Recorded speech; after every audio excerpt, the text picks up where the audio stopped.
الحمد لولیہ والصلاة والسلام علی نبیہ وآلہ وصحبہ وبارک وسلم۔ قال اللہ تعالی وتبارک فی القرآن المجید والفرقان الحمید۔ بسم اللہ الرحمن الرحیم۔ قل بفضل اللہ وبرحمتہ فبذلک فلیفرحوا۔ صدق اللہ مولانا العظیم وصدق رسولہ النبی الکریم الرؤوف الرحیم۔ اللہم نور قلوبنا بالقرآن وزین اخلاقنا بالقرآن وادخلنا الجنۃ بالقرآن ونجنا من النار بالقرآن۔ قال اللہ تعالی وتبارک فی شان حبیبہ مخبرا وآمرا ان اللہ وملائکتہ یصلون علی النبی یا ایہا الذین آمنوا صلوا علیہ وسلموا تسلیما۔ اللہم صلی علی سیدنا مولانا محمد معدن الجود والکرم صلاۃ و سلاما علیک یا سیدی یا رسول اللہ۔ حمد و تعریف و توصیف اللہ جل مجدہ الکریم کی ذات برکات کے لیے، رسول رحمت شفیع معظم نبی محتشم حضور ختمی المرتبت صلی اللہ علیہ وآلہ وسلم کے حضور ناز میں اپنی عقیدتوں، ارادتوں اور محبتوں کا خراج پیش کرنے کے بعد، واجب الاحترام ذوی الاحتشام معزز و مکرم سامعین، خواتین و حضرات، السلام علیکم ورحمۃ اللہ وبرکاتہ۔ کتاب رحمت قرآن مجید میں اللہ جل شانہ نے ارشاد فرمایا، اے محبوب ارشاد کر دیجئے، فرما دیجئے، قل بفضل اللہ و برحمتہ، جب اللہ کا فضل اور اس کی رحمت ہو، فبذالک فلیفرحوا، تو انہیں چاہیے کہ اس فضل و رحمت کے حصول پر، اللہ جل شانہ کی اس کرم نوازی پر فرحت کا اظہار کریں، خوشی اور شادمانی کا اظہار کریں۔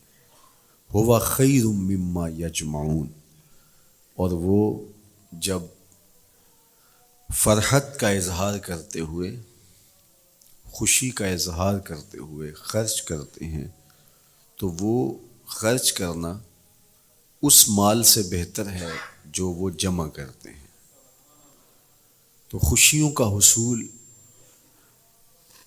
اللہ جل شانہ کا شکر واجب کرتا ہے۔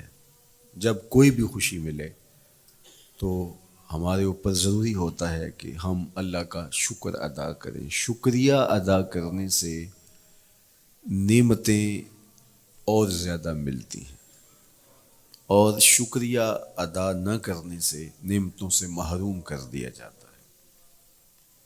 اور یہ انسانی فطرت ہے کہ جب اسے کوئی سرشاری ملتی ہے، جب اسے کوئی نعمت، رحمت یا راحت پہنچتی ہے، تو وہ اس پر خوش ہوتا ہے۔ قرآن مجید میں ایک مقام پہ فرمایا وَإِذَا أَذَقْنَا الْإِنسَانَ مِنَّا رَحْمَةً فَرِحَ بِهَا، جب انسان کو ہماری جانب سے کوئی رحمت ملتی ہے تو وہ اس پہ خوش ہو جاتا ہے۔ آپ ایک چھوٹے سے بچے کی گال سہلائیں، اس کو ٹافی دیں، اس کے سر پہ شفقت سے ہاتھ رکھیں تو اس کا چہرہ کھل کے گلاب ہو جاتا ہے۔ ٹھٹھرتے ہوئے ماحول میں کسی کو روک کے گرم چائے پلا دے تو اس کی طبیعت میں سرشاری آ جائے گی اور وہ آپ کا شکر گزار رہے گا۔ تو یہ انسانی فطرت ہے، اس میں مسلمان ہونا بھی ضروری نہیں ہے کہ کسی بھی شخص کو آپ کوئی شے عطا کرتے ہیں، اسے کوئی خوشی دے دیتے ہیں، تو وہ اس سے بہت زیادہ سرشار ہوتا ہے۔ رحمتم منا، جو لفظ قرآن نے بیان کی ہے وہ ہے رحمتم منا، یعنی ہماری جانب سے اسے کوئی رحمت ملے۔ رحمتن نکرہ ہے یہاں، کوئی رحمت ملے، عام سی رحمت ملے، فرح بہا، تو اس رحمت کے ملنے پر وہ خوش ہو جاتا ہے۔ آپ کی اگر توجہ ہو تو رحمت ملنے پہ وہ خوش ہو جاتا ہے، اور اگر رحمت للعالمین مل جائیں تو پھر اس کی خوشی کا عالم کیا ہو، پھر اس کی مسرت کی کیفیت کیا ہو۔ یہ بات ذہن میں رکھیے کہ حضور کی آمد پر مسرت کا اظہار کرنا، خوشی کا اظہار کرنا، اس میں تو کوئی اختلاف نہیں ہے، امت کا کوئی بھی طبقہ اس کا انکار نہیں کرتا کہ یہ خوشی کی بات نہیں ہے، خوشی کی بات ہے۔ ہر دور میں اور ہر علاقے کے اپنے اظہار کے سلیقے ہوتے ہیں اور طریقے ہوتے ہیں، اگر وہ شریعت کے مزاج سے متصادم نہ ہوں تو ان کو اختیار کرنے میں کوئی حرج نہیں ہے۔ پھر مرور زمانہ کے ساتھ بدلتے ہوئے تقاضے ہوتے ہیں۔ کسی زمانے میں تلواروں کے ساتھ، تیروں کے ساتھ لڑائی ہوتی تھی اور وہ جہاد اسلامی قرار پاتا تھا۔ آج کی لڑائی میزائلوں کے ساتھ اور ٹینکوں کے ساتھ ہے، اور یہ بھی جہاد اسلامی قرار پاتا ہے۔ کوئی کہے کہ تیر و تفنگ کو چھوڑ کے، نیزہ و بالا کو چھوڑ کے، شمشیروں کو چھوڑ کے یہ میزائلوں پہ آ جانا، یہ ٹینکوں پہ اور یہ جدید آلات حرب پہ آ جانا، یہ دانش مندی نہیں ہے، یہ سنت سے انحراف ہے، تو میاں تو سنت کے مفہوم کو نہیں سمجھا۔ اس دور میں آلات حرب وہ تھے، بدلتے تقاضوں کے ساتھ آلات حرب یہ ہوئے، تو وہ بھی عین جہاد اسلامی تھا، یہ بھی عین جہاد اسلامی ہوگا۔ اسی طرح خوشی کے مختلف طریقے ہیں۔ کسی زمانے میں بالکل پرانے لوگ جانتے ہیں، جب کسی کے ہاں خوشی آتی تو وہ گڑ کی روڑیاں بانٹتا، یہ پرانا طریقہ۔ پھر اس کے بعد پتاشے بانٹنا شروع ہو گئے لوگ، پھر اس کے بعد وہ شکر پارے آ گئے، اس کے بعد پھر لڈو آ گئے، پھر موتی چور، اور پھر نہ جانے کیا کیا۔ لیکن روح ایک ہی ہے۔ جو گڑ بانٹنے سے مسرت کا اظہار تھا، وہی آج جدید جو ہمارے پاس مٹھائی کی اقسام ہیں، ان کو بانٹنے سے بھی وہی مقصود ہے۔ کسی زمانے میں کسی کہ ہاں بیٹا ہوتا تو وہ گھر کے دروازے پہ پتے باندھ دیا کرتے تھے، یہ اس دور کی جھنڈیاں تھیں، اظہار کے لیے کس گھر میں خوشی آئی ہے۔ تو آج کے دور میں تو ہمیں پتے باندھے ہوئے نہیں ملتے، آج گھروں کے اندر ولادت مبارک کے یا مختلف طرح کے غبارے لگا دیے جاتے ہیں یا جھنڈیاں لگا دی جاتی ہیں۔ تو مختلف بدلتے ہوئے ادوار میں وہ طریقے ضرور بدلے، لیکن جہاں تک مسرت کا اظہار ہے، وہ روح بعین ہی ہر دور میں، ہر علاقے میں، ہر جو ہے وہ کلچر میں موجود ہے۔ کسی بھی خوشی پہ مسرت کا اظہار، مسرت اور سرور اور کیفیت کا اظہار، یہ انسانی زندگی ہے۔ اسلام ہمیں مسرتوں کے اظہار اور شکرانے کی صورت کے بہت سارے طریقے دیے ہیں، اس میں سے روزہ رکھنا بھی ہے۔ ان طریقوں میں سے ایک طریقہ نوافل ادا کر کے شکر کا اظہار کرنا بھی ہے، خیرات بانٹ کے، لوگوں کو کھانا کھلا کے مسرت کا اظہار کرنا ہے، لوگوں کو لباس پہنا کے مسرت کا اظہار کرنا ہے۔ اور اسی طرح دعوت ہے، مختلف مواقع پہ مختلف چیزیں ہیں۔ پیر کے دن حضور علیہ السلام روزہ رکھتے تھے، پوچھا حضور آپ پیر کے دن روزہ کیوں رکھتے ہیں؟ قال فیہ ولدت، کہا اس دن میں پیدا ہوا تھا۔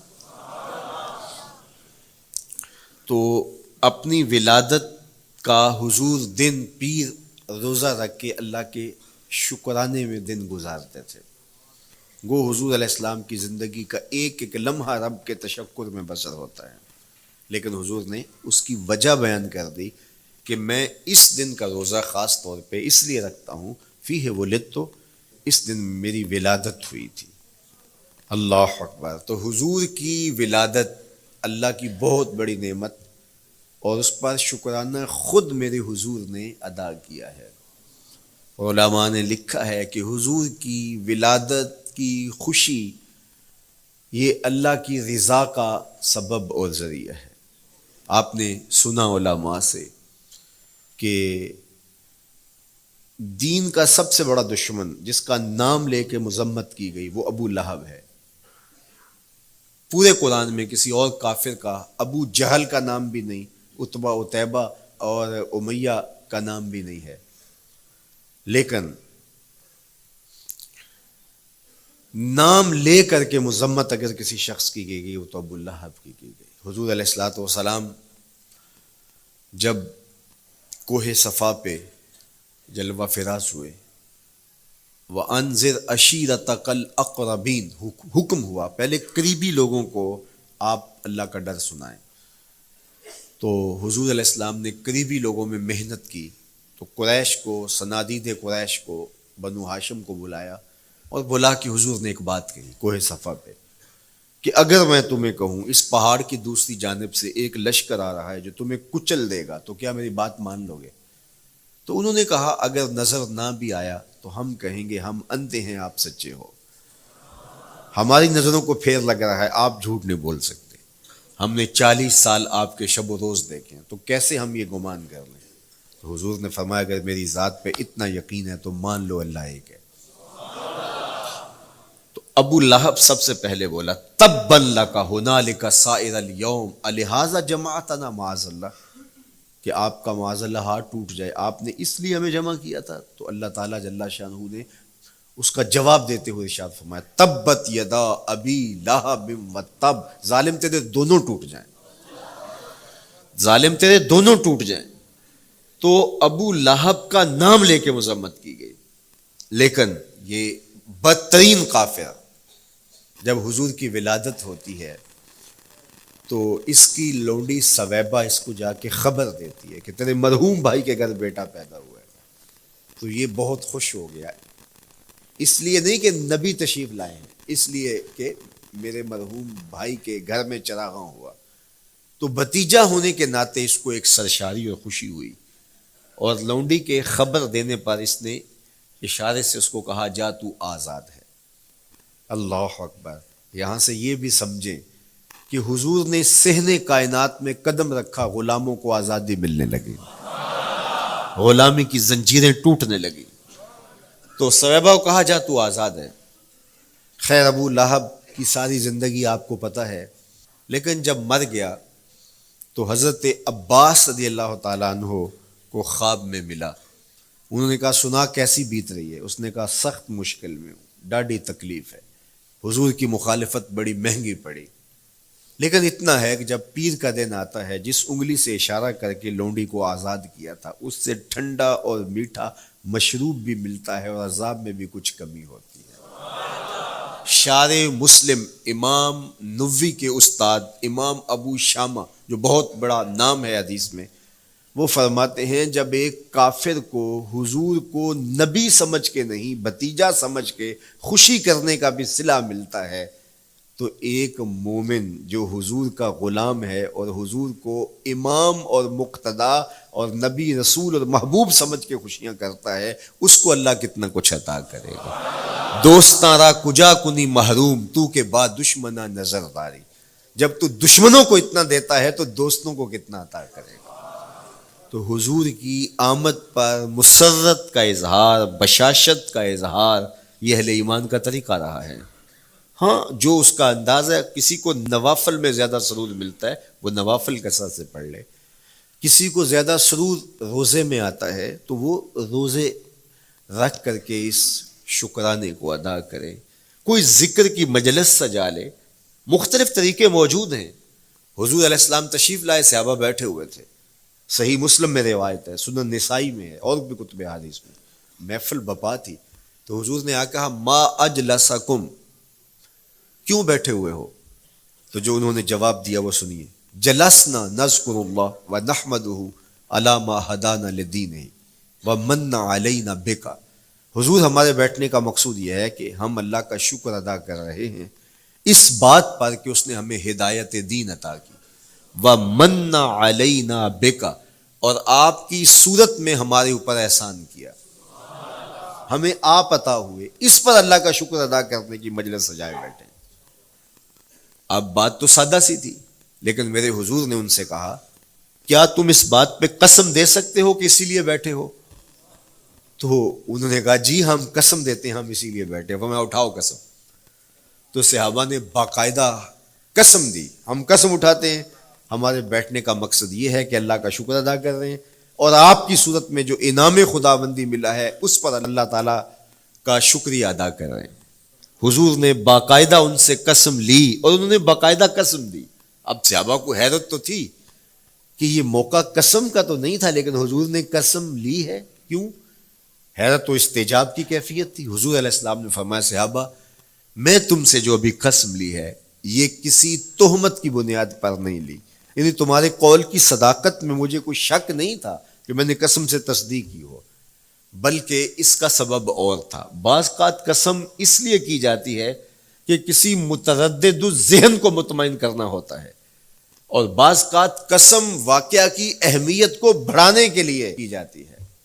کوئی بندہ کہہ رہا ہے کہ جناب فلاں صاحب آ رہے ہیں ہمارے گھر میں, مہمان آ رہے ہیں, تو گھر کا اچھا کہتا ہاں قسم اللہ کی, تو اس کا یہ مطلب نہیں کہ اس کے شک ہوتا ہے, اس کی خوشی اور اس کی مسرت کے اظہار کو بڑھانے کے لیے وہ کہتا ہے کہ ہمارے گھر کے اندر آج فلاں آ رہا ہے, تو وہ کہتا اچھا کہتا ہاں ہاں قسم اللہ کی وہ آ رہا ہے. تو یہ متردد کا شک دور کرنے کے لیے قسم نہیں ہے, یہ بلکہ اس کی خوشی اور سرشاری کو پختہ کرنے کے لیے ہے. تو عربوں میں قسم مختلف وجہ سے کی جاتی تھی.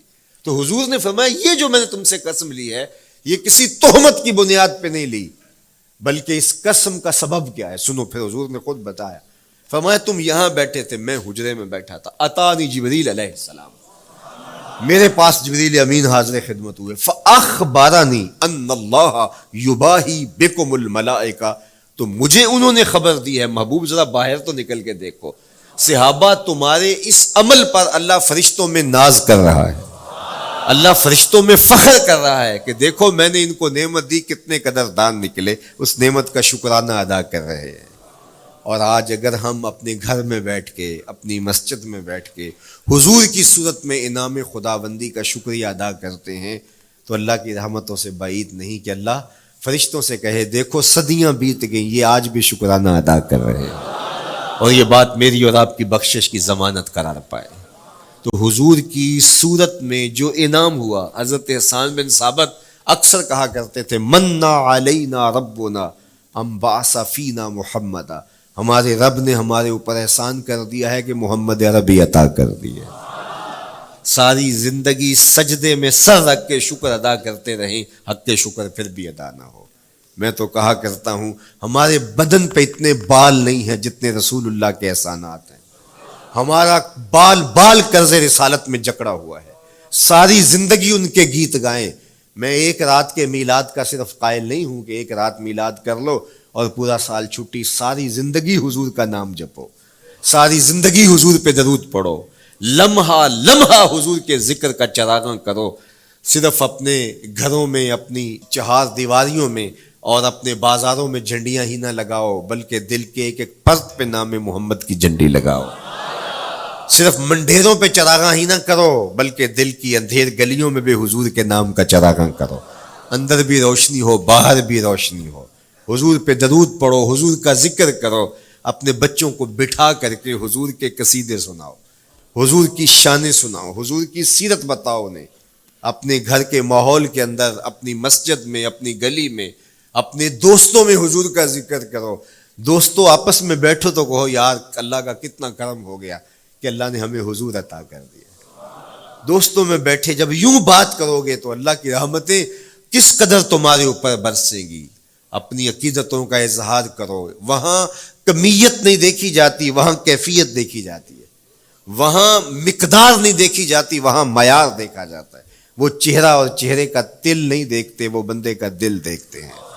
وہ دیکھتے ہیں کون کس خلوص کے ساتھ محبت لے کر کے آیا ہے. شاہ ولی اللہ محدث دہلوی بہت بڑا نام ہے, تمام مکاتیب فکر کے نزدیک معتبر نام ہے.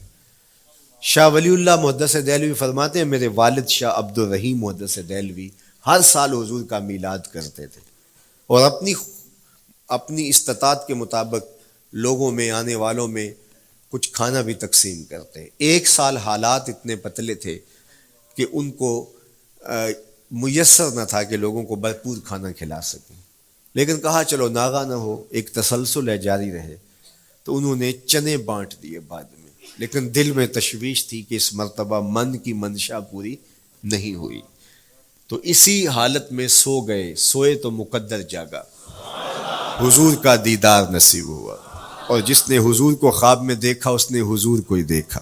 من رآنی فی المنام فقد رآنی، فرمایا جس نے مجھے خواب میں دیکھا اس نے مجھے ہی دیکھا۔ فإن الشیطان لا یتمثل بی، شیطان میری مثل ہو ہی نہیں سکتا، خواب میں آ کر بھی حضور کی مثل ہونے کا دعویٰ نہیں کر سکتا، جس نے مجھے دیکھا اس نے مجھے ہی دیکھا۔ اور دوسری بات، حضور جس کے خواب میں آئے قصد، ارادے اور مرضی سے آئے۔ تیسری بات، حضور علیہ الصلوۃ والسلام نے خواب میں کسی کو کچھ عطا کیا تو وہ حقیقت میں عطا کیا۔ ویسے میں خواب میں کسی سے کچھ لیتا ہوں، آپ خواب میں کسی سے کچھ لیتے ہیں یا کسی کو کچھ دیتے ہیں تو وہ محض خواب ہوتا ہے۔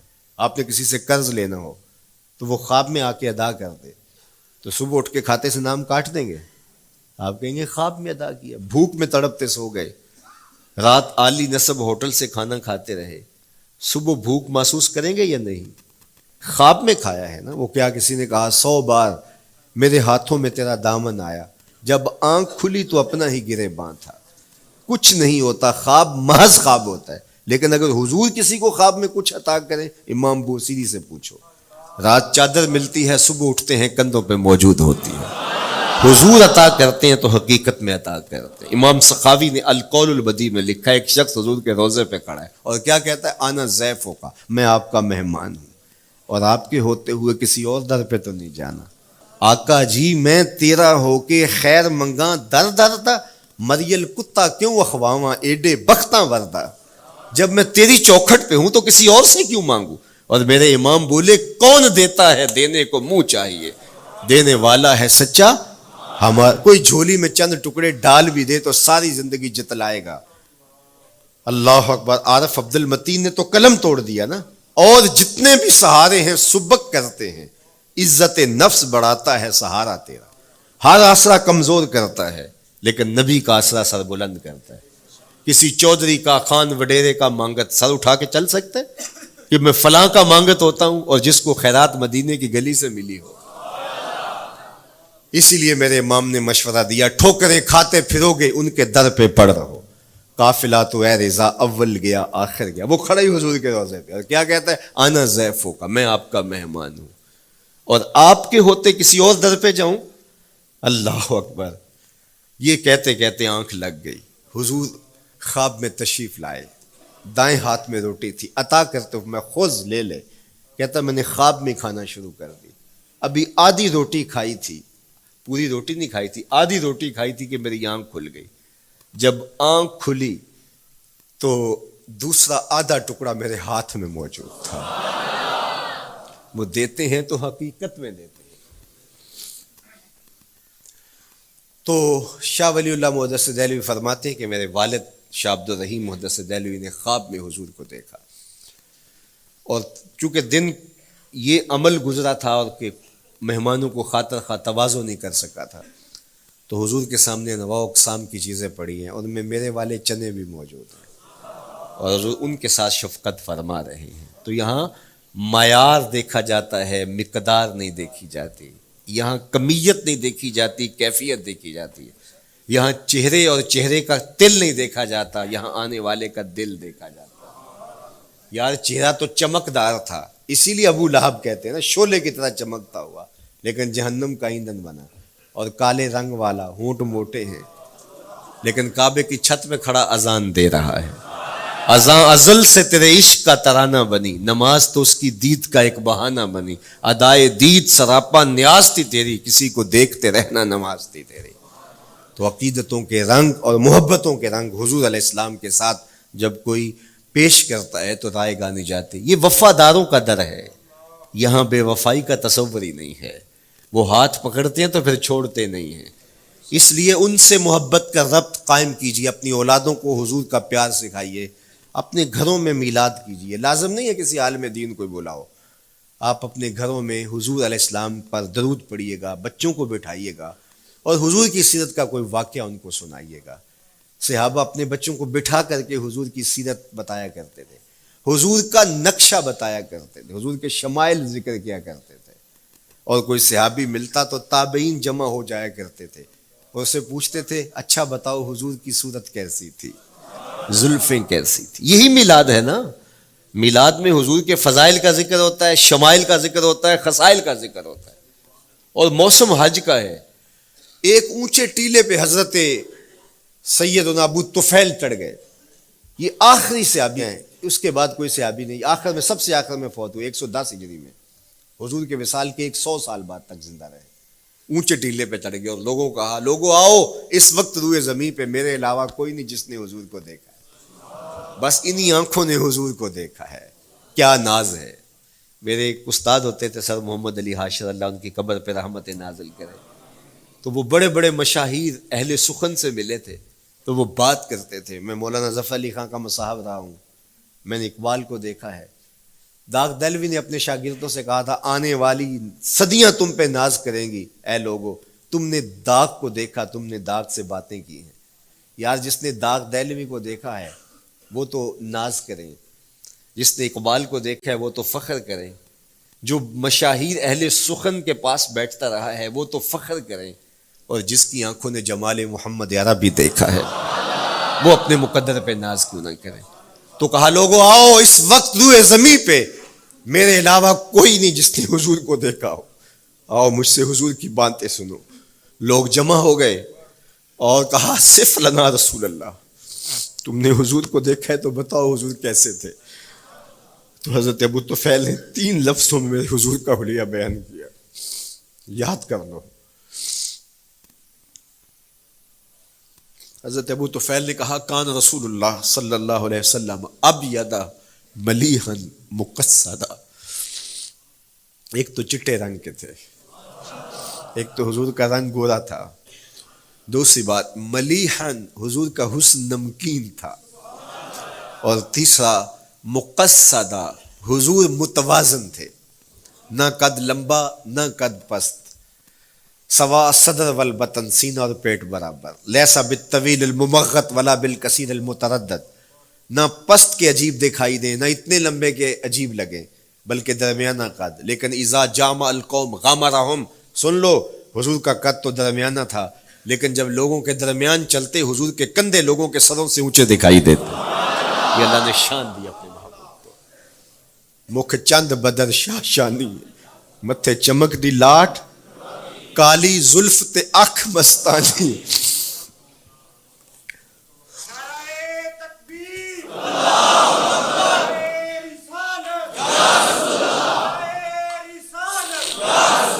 کالی زلف تے اکھ مستانی ہیں، مخمور رکھی ہیں مد بھریاں. میں آپ کو مدینے کی گلی میں لے جانا چاہتا تھا کہ حضور علیہ السلام کی جب آمد ہوئی تو اہل مدینہ نے کس طرح جلوس نکالا، وہ عقیدتوں کے کیا رنگ تھے. لیکن وقت سمٹ گیا. لیکن اتنا سن لو کہ جب حضور تشریف لائے تو جنوبی سمت سے حضور آئے تھے. جب انہوں نے دیکھا نا تو اچانک ودا کے پہاڑوں کی اوٹ سے حضور دکھائی دیے. تو سیاہ پہاڑ ہیں تو ان سے جب حضور کا چمکتا ہوا چہرہ دکھا نا تو بے ساختہ انہوں نے کہا طلع البدر علینا، وہ دیکھو چاند چڑھ گیا ہے. طلع البدر علینا، وہ دیکھو چاند چڑھ گیا. یہ شاعری خود بخود ہوتی ہے، خود بخود ترتیب. ایک ہوتی ہے آورد، ایک ہوتی ہے آمد. یہ آمد ہے. طلع البدر، وہ دیکھو چاند چڑھ گیا. من ثنیات الوداع وجب الشکر علینا. مورخ اسلام حفیظ جالندری نقشہ کھینچتے ہیں جنوبی سمت سے اٹھا ایک نوری غبار آخر.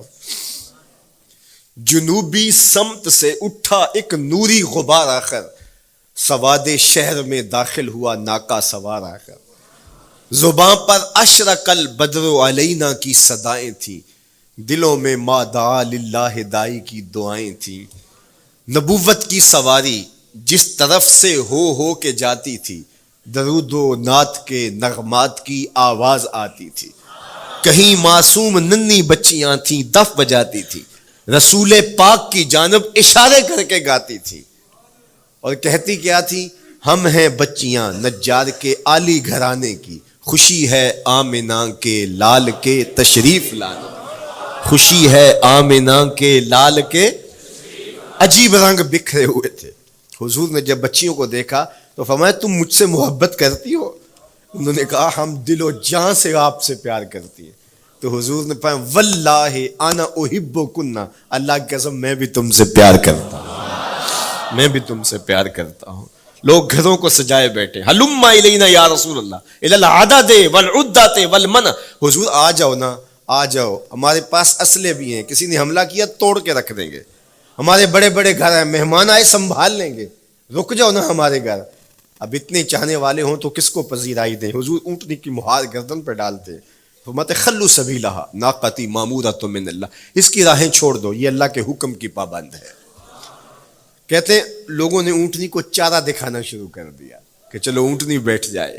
اللہ اکبر، پانی ہڑا نو لوڑ کی راہ براندی، پہنچے آپ دریار سرکار یارا. یار جب محبت پیدا ہوتی ہے یار منانے کے ڈھنگ بھی سیکھ لیے جاتے ہیں، محبت بتا دیتی ہے محبوب کو کیسے منانا ہے.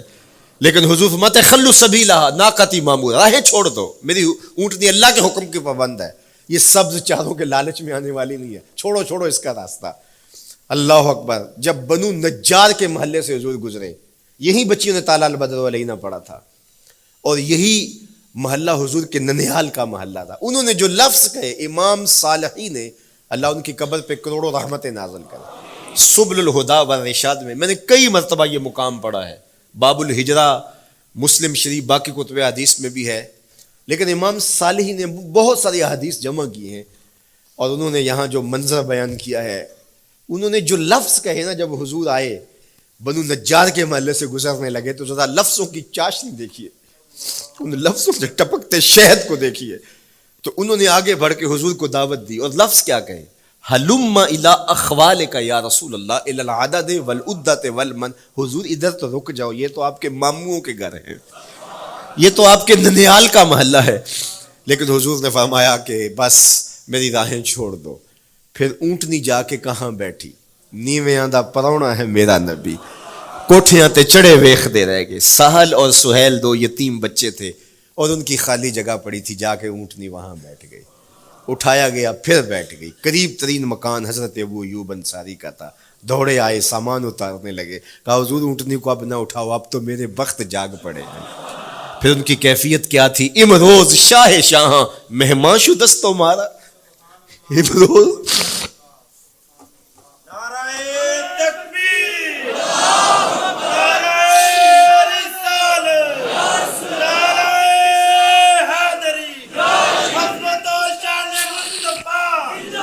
امروز شاہ شاہاں مہمان شدست مارا، جبریل با ملائک درباں شدست مارا.